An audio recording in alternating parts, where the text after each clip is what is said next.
Hello, everybody. We are the students of Willy Brandt School, and welcome to our podcast through the lens of the UN. In a short while, you will listen to the most pressuring issues around the world from the United Nations perspective. Hello, everyone, and welcome to our podcast, Through the Lens, which discusses how the UN deals with the most pressing global issues. My name is Tosin, and I'll be doing this session with my colleague Haulia. The focus of today's episode is on how international cooperation can be a solution for crimes of organ trafficking and trafficking of persons for the purpose of organ removal from the victim's angle. So, organ trafficking continues to rise as a desperate measure to deal with the global organ shortage, long waiting period, and uncertainty of patients actually getting transplants in real time. Perpetrators, realizing the high demand and urgency, exploit, force, and manipulate vulnerable people in the society to donate their organs for money or even kidnap them for the purpose of removing their organs without their consent. In a bid to save their sick relative or friend, people purchase illegally procured organs from the perpetrators, invariably encouraging them to continue with these nefarious activities. This is a serious issue as it threatens public health, human security, enjoyment of fundamental human rights, and medical ethics. What do you think about this issue earlier? This is a major problem. Organ trafficking is on the rise as a desperate measure to deal with global organ shortage and the long waiting period of getting an organ transplant. Generally, organ trafficking involves using exploitation, force, or fraud to steal or illegally purchase or sell organs, and then trafficking of persons for the purpose of organ removal involves forcefully taking unsuspecting persons captive for the purpose of removing their organs without their consent. This is not right at all, as human trafficking is an infringement of fundamental human rights according to Article 3 of the Universal Declaration of Fundamental Human Rights as put together by the United Nations. This article establishes that everyone has the right to life, liberty, and the security of persons, and then Article 5 of the same declaration further provides that no one shall be subjected to torture or to cruel or inhuman treatment. And if you recall what I said earlier about how organ trafficking and trafficking of persons for organ removal involves exploitations, force, and fraud, you can see that these acts infringe the provisions of the declarations. Victims are being deprived of their fundamental rights to freedom, liberty, security, and the rights to be treated without cruelty. This is a very relevant discussion. What an insightful analysis, Haulia. Do you have any statistics on this issue? Yes, but you see, organ trafficking is an underground activity making accurate estimations difficult. Due to the absence of reliable information, the global scale of trafficking in persons for organ removal remains unknown. The insufficient availability of data is not unexpected considering the circumstances involved. Victims who may be the best bet of getting information about the perpetrators may be reluctant to disclose that they are victims for fear of social ostracism or even persecution, as victims are persecuted in some countries. However, the Global Observatory on Donation and Transplantation in 2013 says that there were about 118,127 solid organs transplanted globally, which is 2.98% an increase from previous year. The number of transplants may have only served 10% of the global needs, or even less. Under these circumstances of severe organ scarcity, desperate patients may seek strategies to obtain organs illegally, outside legal transplantation frameworks. Indeed, as in 2017, WHO estimated that on all of transplants worldwide, 5 to 10% was conducted illegally. This is saddening, and it's a call to everyone to be open minded and supportive of victims and help them heal physically and psychologically.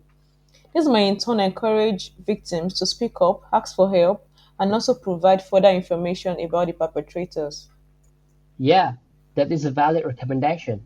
It is very important that we create a safe space and environment for them. So, Tosin, as an enthusiast on the workings of the United Nations, what will you say is the latest update on the issue from the UN angle?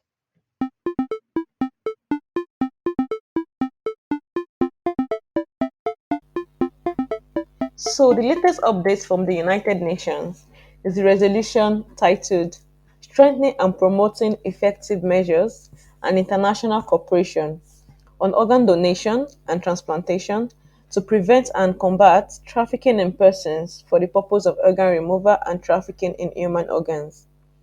It was adopted at the 75th session of the General Assembly of the United Nations that was held on the 16th of December 2020. The draft resolution was submitted by Austria, Ecuador, Guatemala, and Spain with support and additional sponsorship from about 60 member states. But before then, the UN had been working towards combating this criminal act. There had been similar resolutions adopted in 2019, 2018, 2004, and so on, all focused on strengthening measures and international cooperation on organ donation and transplantation with the aim of preventing trafficking in human organs or persons for the purpose of organ removal. And what does the resolution say?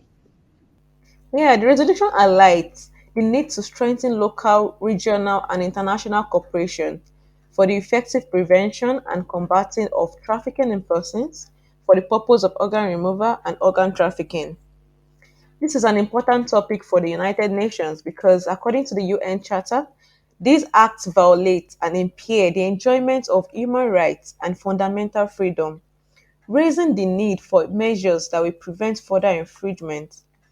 Also, the health and psychological impact on the victims, and this affects the security status of the international community at large.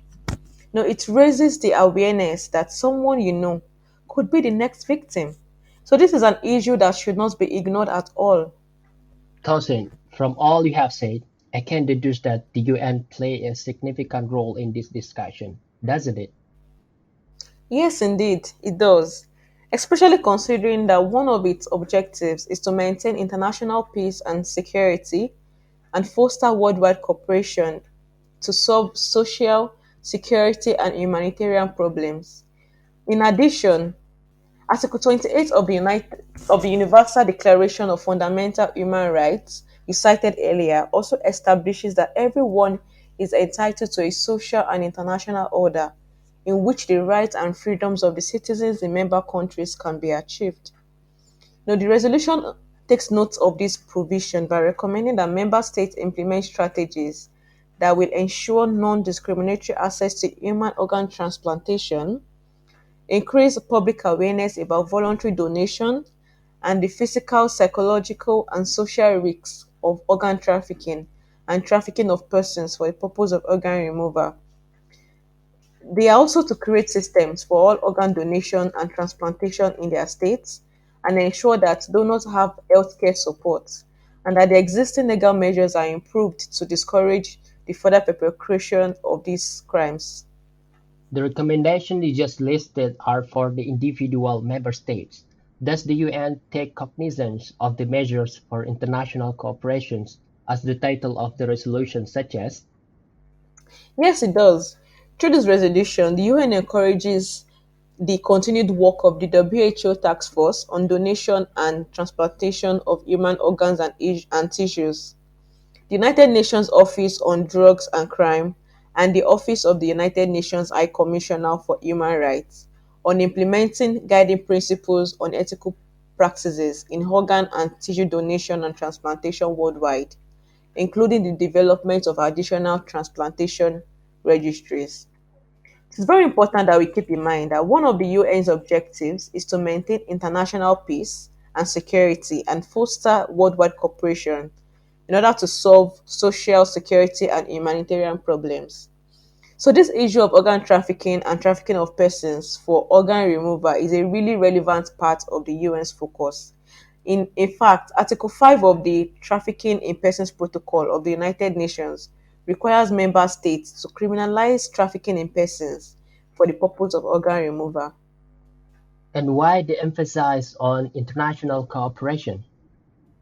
Organ trafficking and trafficking in persons for the purpose of organ removal often involve individuals from several countries, and that is the major reason why international cooperation is essential. Through international cooperation and collaboration strategies, it gets easier to obtain information about these crimes and even implement solutions. For instance, where there are laws that make it possible for criminals to be prosecuted outside their countries when they engage in these crimes in another country, it can serve as a deterrent. Also, patients considering transplantation abroad may also be deterred from involvement in organ trafficking if their government or insurance companies refuse to cover the cost of transplantation performed abroad unless the process is proven to be ethically and legally appropriate. To achieve this level of international cooperation, international organizations such as the UN agencies play a huge role.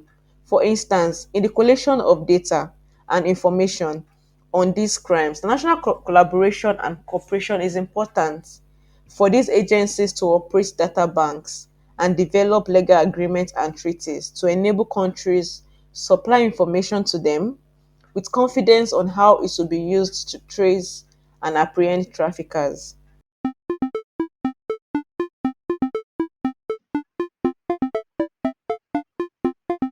So, Haulia, what would you say is the standard and legal procedure for organ donation? I believe it is necessary that we discuss this to show how organ removal can be illegal if the appropriate procedure is not followed. So, firstly, medical professionals at the hospital identify a potential candidate for donation. Information is provided on the patient's medical status, and the state's EMART Center for Organ Donation evaluates the patient. The evaluation includes a medical and social history and physical examination of the patient. This determines whether or not the patient is suitable candidate for donation. If the patient is found suitable, the patient is to sign a donor consent form for the donation process to begin. Then the medical professionals commences the process and provides medical support to maintain the donor's health. The right recipient is found for the organ from the waiting list based on blood type, body size, medical urgency, and length of time on the waiting list. When a recipient match has been found, a call is made to the patient's surgeon, who is to make the decision whether to accept the organ. If the surgeon declines the organ for that patient, the transplant surgeon of the next patient on the list is called, and so on. This process continues for each organ until all of the organs have been appropriately matched with recipients. The transplant center then arranges for the transplantation procedure according to the laid down guideline. The most important factor to make a transplant procedure legal is consent that is devoid of fraud, deception, coercion, or exploitation. In fact, the donor must have volunteered to donor the organ altruistically without any pressure. In relation to the procedure you just described, I heard of an incident that happened in Egypt. It involved an immigrant man who was desperate to move to Europe. He met a stranger who suggested a safe and easy way to raise some cash by selling a kidney. He was promised $5,000 for the kidney and that he could use the money to move to Europe. Unfortunately, after recovering from the surgery, he was not able to locate the stranger. Then he realized that he had been deceived. No money and one of his kidneys was gone. Even worse, when he reported to the police, he was threatened with deportation. This was such an emotional story for me when I heard it. So, if I relate it to the legal and appropriate procedure, this doesn't seem to align with what you described, right? Definitely not, because in these incidents, the man was obviously exploited. If you recall, I explained earlier that organ trafficking and trafficking of persons for organ removal involves exploitation, force, and fraud. This is why public awareness of this issue is very important. So, for knowledgeable members of the society are aware of such perpetrators.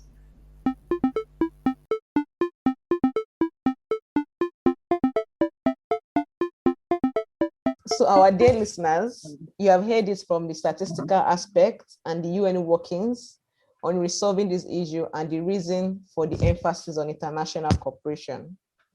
Holly and I have a special guest with us. Her name is Professor Joy Ngozi Ezelo.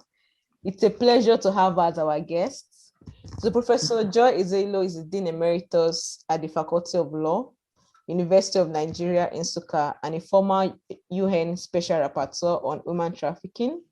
She was appointed as the United Nations Special Rapporteur on trafficking in persons, especially women and children, in 2008, and served in that capacity until July 31st, 2014. She was also appointed in December 2013 by the United Nations Secretary General as a member of the 5-person Board of Trustees, United Nations Trust Fund for Victims of Trafficking. She is a versatile legal scholar, recognized as a leading authority in the field of international human rights, and has been honored nationally and internationally for her work. We're glad to have you on today's episode, Professor. Can you give us a Right. brief look into your work around organ trafficking and trafficking of persons for the purpose of organ removal? Yeah, of course, I've long been involved in human rights work and human trafficking, but in 2008, I was appointed the United Nations Special Rapporteur on human trafficking, that is trafficking in persons, especially women and children. And in that capacity, I do write thematic reports to both Human Rights Council and the UN General Assembly. So I present in Geneva and then also in New York.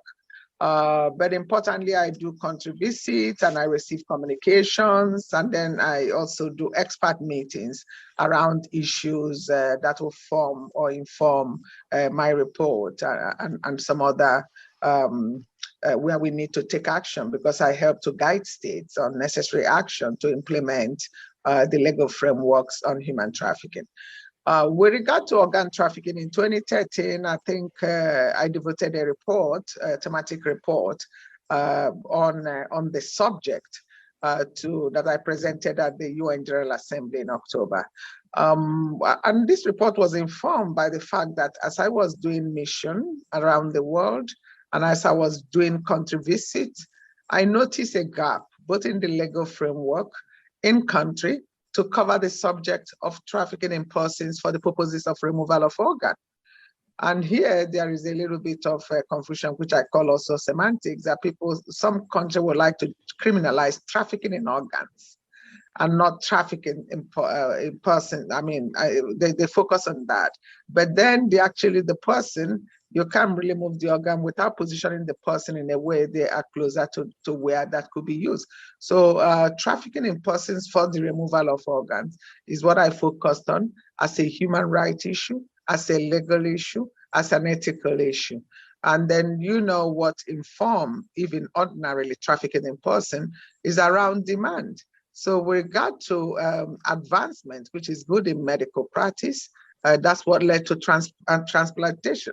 And transplantation could be from a living or diseased persons. In fact, most are from diseased persons because if you're talking of heart surgery, it will not be possible for a living person.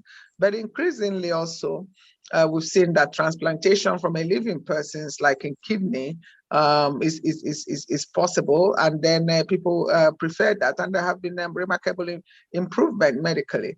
But then we are not against, and in my work is not against transplantation, because everyone wants to benefit from advantage of medical advancement and development. But the problem is around exploitation and the huge gap between the rich and the poor, and exploitation that happens within that. So we've seen cases of people who are poor, especially in Eastern Europe. There were massively a lot of young men who donated their kidney, because someone would say just $10,000. It doesn't matter. You won't have any problem. You're young, and then even this without enough, not even counseling or medical attention, and then they will have this whole impact afterwards, and then they are just so develop all kinds of problem, and definitely they've been exploited. And some people will take that same kidney to the market, and then black market, and they sell for $150,000, $200,000. So that is a concern that this removal of organs, that national legal definition of trafficking in persons does not include that and sometime, and then does not also address the issue of consent and whether that consent could be vitiated by exploitation of person's vulnerability and needs for money. And then and we've seen that that's also sometimes people are just trafficked or even killed for the purpose of the organ. We've had cases when I did a mission to it was in Egypt, people crossing through Sinai and Eritreans whose organs were taken also in that. But we've seen a lot of this I've met also, even as far back as in a country I was on a mission, a girl from Colombia who was also trafficked for that purpose. And we are seeing that beyond what we know, the organs that are common, that also women are being trafficked for the purpose of a reproductive, surrogacy and removal of their ovary and all of that eggs. That's a very insightful experience and interesting explanation on the work of the organ trafficking. And also, Professor, from your experience, what is actually the role of international cooperation as the means of tackling this problem? Well, it's everything. International cooperation is imperative, is actually very critical. Because if you think of combating or preventing something that have become international in character, people traffic in persons, move people across border, and every country of the world is affected.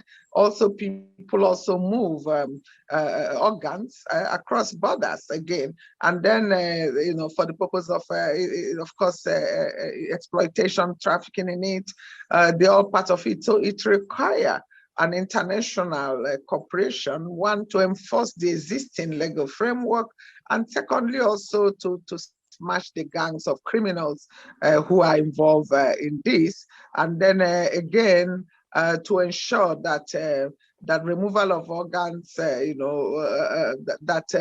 that people who also, including the victims, are actually taken care of.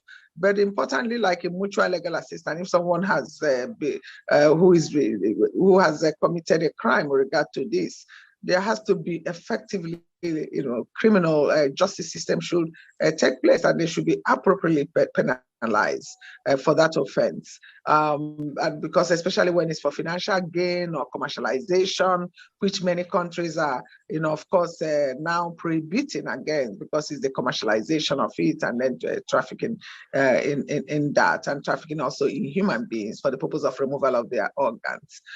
So I recommend cooperation of government in order to deal with the demand, of course, cooperation that will also lead to standardized protocols, because for some people who are disadvantaged are mainly also developing countries or least developed countries where the sophistication doesn't exist, but then they form the primary source for those for their organs to be taken and trafficked. So they need a medical expertise, a lot of expertise around this. And this is what is important also in addressing that, irrespective of whatever legal status in the country.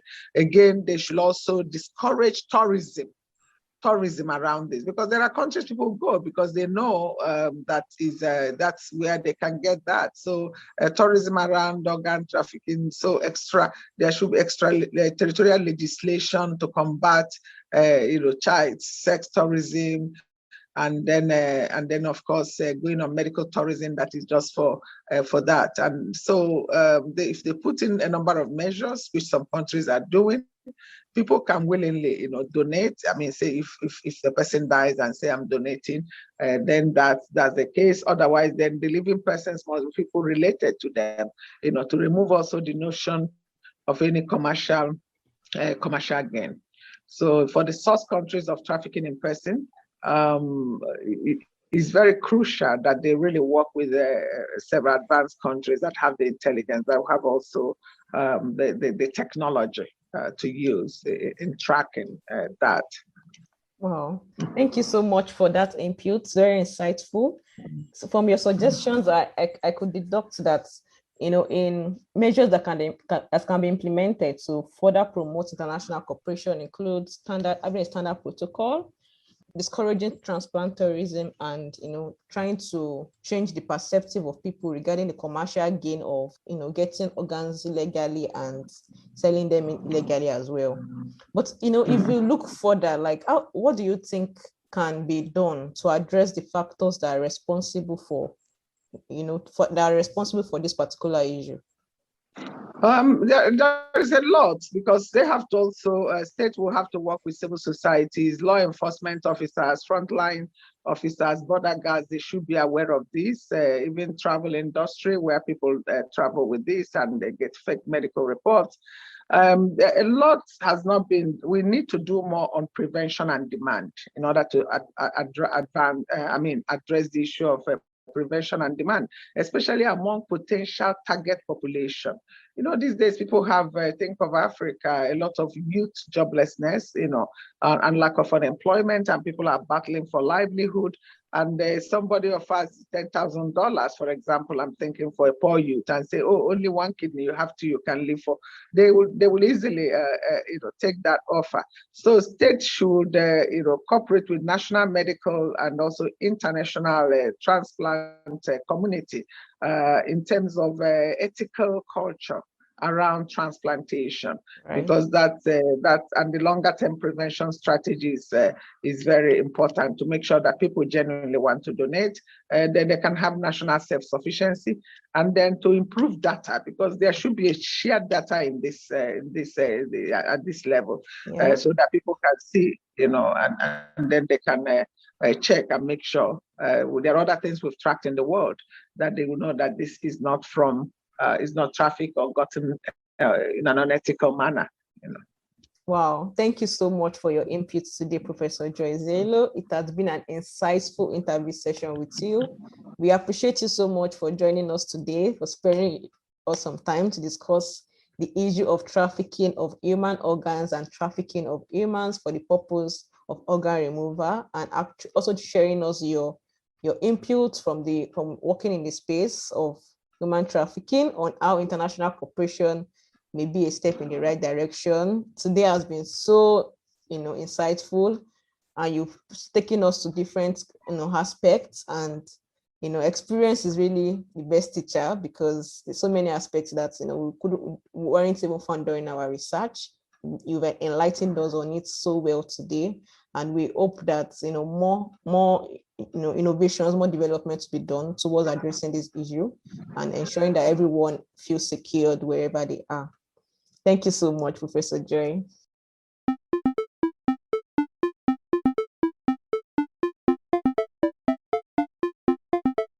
So, dear listeners, in addition to what we have discussed in this episode, Tosin and I also have some recommendations on how the United Nations can achieve more success in harnessing international cooperation as a means of tackling the crimes of organ trafficking and trafficking of persons for the purpose of organ removal.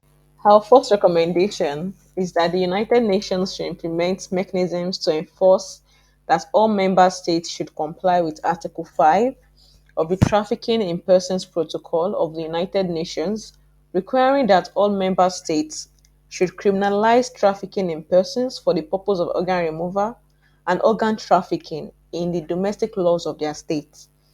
This should deter the perpetrators if they know it is a crime in all member states. Our second recommendation is that all type of advertising or brokering for the purpose of facilitating organ trafficking or trafficking of persons for the purpose of organ removal should be banned. Also, any professional, be it health professional or institution, banks, hospitals, found to have been involved in the execution of these crimes at any time should be penalized and prosecuted for the professional misconduct. Also, finally, the United Nations should increase advocacy to member states that offer transplantation services on the therapeutic potential of deceased organ donation so as to reduce the burden on living donors and maximize transplantation of organs that cannot be easily obtained from living donors. In all, international cooperation is indeed an important aspect of organ trafficking and trafficking for the purpose of organ removal. And with that, we come to the end of today's episode. This has been Through the Lens. Have a great week.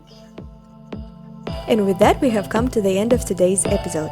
A big thank you to all of the listeners. We will be back with another discussion next week. Please don't forget to subscribe and share. And for the curious ones, visit us at Willy Brandt's Bulletin page for more episodes.